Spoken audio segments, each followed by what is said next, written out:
හයි හයි අද අපි ලේසියෙන්ම ට්‍රෙස්ලිෂස් කේක් ගෙදර හදමුද?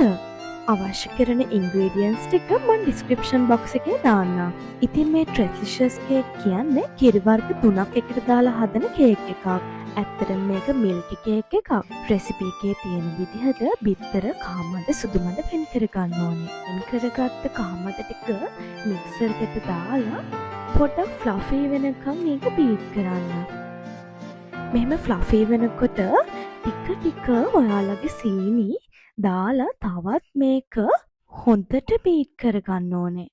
මම මේ වෙලාවේ බීට් එකේ ස්පීඩ් එක ටිකක් වැඩි කරනවා. ස්පීඩ් එක චුට්ටක් වැඩි කරලා හොඳට බීට් වෙනකොට අපි ඒකට වැනිලා ඇඩ් කරනවා. ටිකත් එක බීට් වෙනකොට තියාගත්ත පාන් පිටි වලට බේකින් පවුඩර් එක දාලා හොඳට ෂිෆ්ට් කරගන්න. ඊට පස්සේ අපේ මේ එග් සුගර් බැටර් එකට හලාගත්ත පිටි ටික දාලා කට් ඇන්ඩ් ෆෝල්ඩ් කරන ගමන්, ඒ කියන්නේ මේක හොඳට මික්ස් කරන ගමන් කිරි ටිකත් එකතු කරගන්න. මෙන්න මෙහෙමයි බැටර් එක තියෙන්න ඕනේ. ඊට පස්සේ යනවා අපේ නෙක්ස්ට් ස්ටෙප් එකට. මේ තියෙන්නේ මම අර කියපු බිත්තර සුදු මද ටික. මේ ටික හයි ස්පීඩ් එකකින් හොඳට ෆ්ලෆි ක්‍රීම් එකක් වෙනකම් මේ විදිහට බීට් කරගන්න. මේ විදිහට සොෆ්ට් පීක් ආවට පස්සේ පිටි දාලා කලවම් කරපු බිත්තර කහමද මික්ස් එකට මේ ෆ්ලෆි බිත්තර සුදු මද ටික එකට ටිකෙන් ටික දාලා හොඳට මික්ස් කරනවා.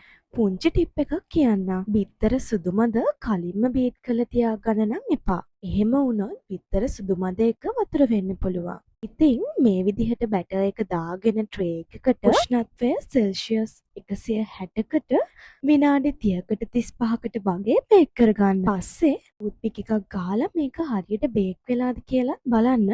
කර කරන්න නම් එපා. මේක නෙක්ස්ට් ස්ටෙප් එක. අපිට ඕන වෙනවා ෆ්‍රෙෂ් මිල්ක් මේඩ් සහ එවපොරේටඩ් මිල්ක්.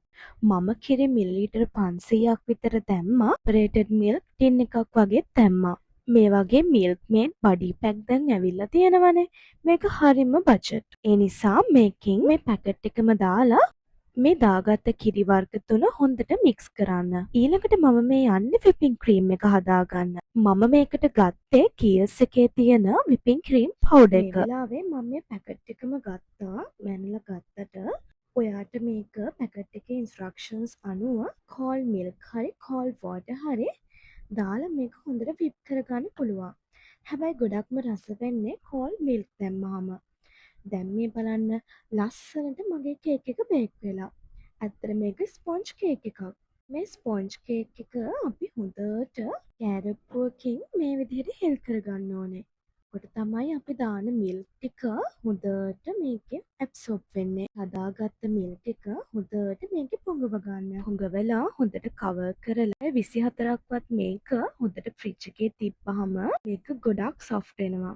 හැබැයි මම මේක ඉක්මනින් හදලා ඉක්මනින් කන්න හදපු කේක් එකක් නේ. නිසා මම විපින් ක්‍රීම් දාලා ඉක්මනට ගත්තා. ඉක්මනින් ගත්තා කියලා නැහැ. හරිම මිල්කි. හරිම රසයි. ඕගොල්ලොත් මේක try කරුවා නම් කොහමද ආවේ කියලා කමෙන්ට් එකකින් කියන්න. මාව subscribe කරලා තියාගන්න. bye bye.